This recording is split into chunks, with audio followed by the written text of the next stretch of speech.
Welcome. I'm Adam Miller, a consultant with the Art of Applying and a graduate of the University of Virginia's Darden School of Business.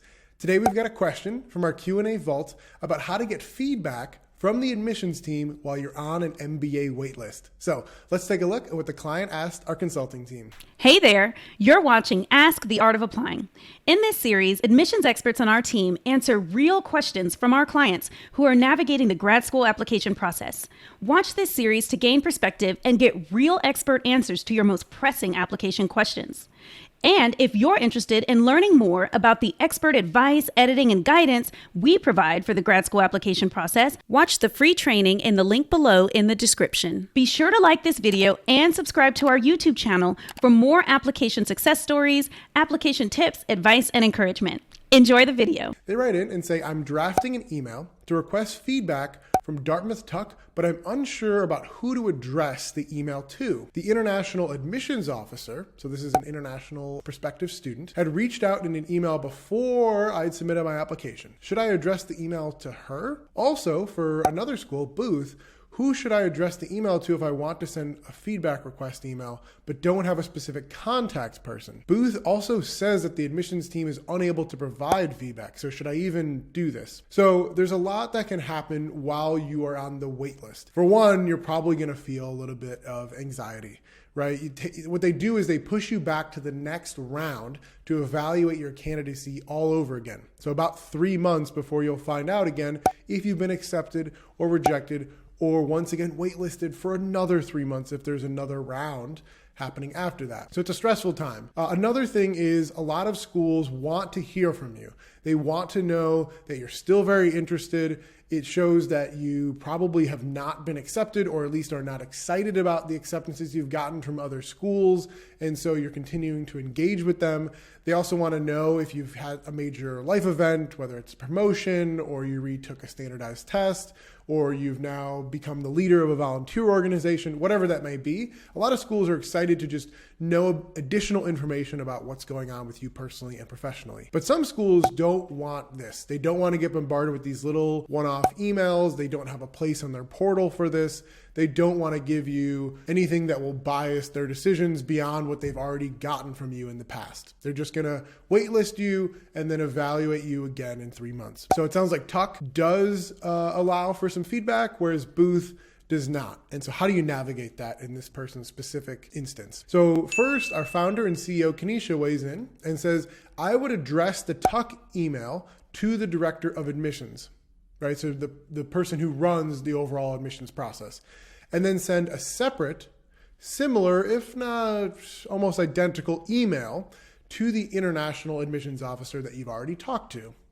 I usually do not like clients to have multiple threads going with various people at a school on the exact same topic, but I feel like in this case, if you CC'd the director of admissions, it might come across as you CCing that person, the international person, their boss, in a weird, pushy way. So she's recommending you email them both separately for feedback, right? Get feedback from the person who runs the overall process because they might have the most amount of information, and send an email to the international director because that's already been someone who you've had some contact with. Turning to Chicago Booth, she says, I would reach out to officers relating to diversity and international students for their feedback. Avoid emailing the director/associate director of admissions. So don't go to the top people. Try to go to somebody that fits your specific background here. If they have an international person, or if they have someone who's related to diversity admissions because this person is a person of color who's writing in, if they've already stated that they don't give feedback. And that's an interesting piece of advice because like we said, or like the person said in their question, Booth doesn't want feedback, but she's saying, yep, go ahead and still shoot your shot here. You can see an example of an email subject line and how we have actually crafted those messages in some of our recent all client Q&A calls. So all of our clients don't just get a coach, but they also get invited to these weekly as well as monthly all client calls where they can ask questions and then hear each other's answers and also help each other. It's run by our consulting team, but it's really helpful to just go in and batch lots and lots of questions on a frequent basis that way. So the original client who asked the question says, how important do you think it is to send emails to both the director of admissions and the international admissions officer for the Tuck one, I'm guessing here? Would they not confer and send more or less the same feedback? Like, basically, why are you asking me to do both these separate email threads? And she says, I doubt they have time to confer with one another about each individual applicant and what each person is saying who's on the wait list, especially not during this particularly crazy year where lots of people are applying. I'm suggesting you send it to each of them in the hopes that maybe one will reply and give something helpful. If you want, you could send it to one of them and CC the other, right? But there's that risk that you mentioned before where it's kind of like you're CCing a person and then their boss. However, that may result in a they're taking care of it situation where each one thinks the other will reply and then neither gets back to you. I know how that goes in regular working world. So you can send an email to each of them or to both of them, whatever you prefer. Like she's just saying you should definitely reach out to folks at these schools and try to get some feedback. But if you think you have a better sense, she's not being overly prescriptive here. It's good to ask for feedback. He says, got it. Thank you so much. For turning to Chicago, right? So that was the advice for Tuck. Send those two separate emails, but if you want to do one email thread, go for it. But turning to Chicago, I have managed to identify a person on the admissions committee responsible for spearheading recruitment initiatives for underrepresented minorities, including African Americans, Hispanic Americans, Native Americans, military, LGBTQ, etc. I assume this is what we're talking about. Are other applicants or consultants aware of someone on the committee specifically responsible for international students? So he really wants to see if there's a contact person related to international versus just diversity applicants. And here Kenesha says, I don't know, tags a bunch of other people and says, hey, who has an idea of who this person is looking for? And another client says, hey, I'm also on the Tuck waitlist and read that once you accept the waitlist, right? So once you click the button that says, yep, I do want to be on your waitlist, because you can turn it down. I remember I was on Tuck's waitlist personally. And because I was so excited about the offer from the University of Virginia, I decided to not wait another 3 months and hear about Tuck and whether or not they would decide positively or not in my favor.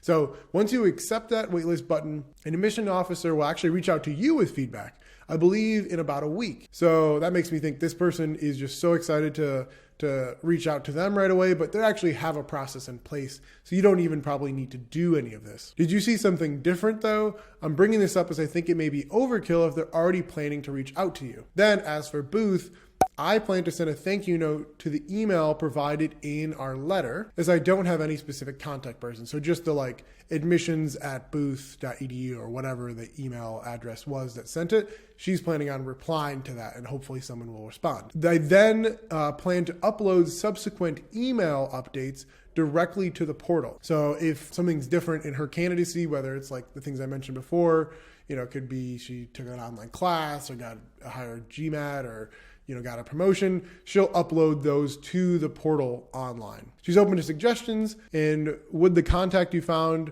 cover female applicants, right? Because we mentioned a lot of different types of diversity, but didn't cover gender. That may be another avenue for me to personally pursue, she says. Then we have another client who says, I haven't been in contact with any admissions officers at Booth and was planning to send all updates through the portal. So they were not going to send any emails. They were just going to upload files to the online website.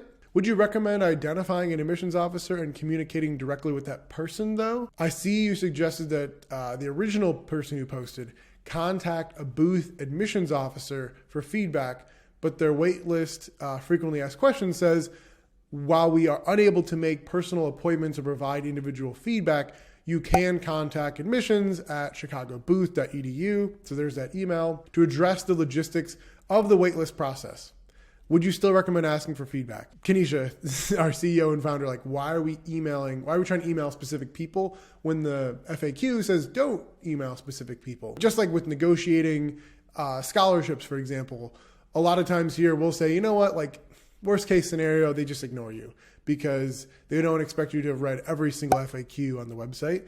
And best case scenario, they do quickly respond, and maybe now you're just slightly more top of mind. But certainly you don't need to be thinking about doing this because clearly they have a stance, at least coming from the top, that they don't want these communications. So it's kind of one way or the other. Your choice as to whether or not you really want to push this with Booth. The person who originally asked the question comes back in and says, I just thought it would be nice to ask, especially because the international admissions officer has reached out to me before I submitted my application. She just replied with an email saying that feedback will be going out starting at the end of this week. So that person who said, yep, you don't need to rush this, it's overkill, was completely right. And this person is going to get some feedback directly from someone a week after getting put on the wait list.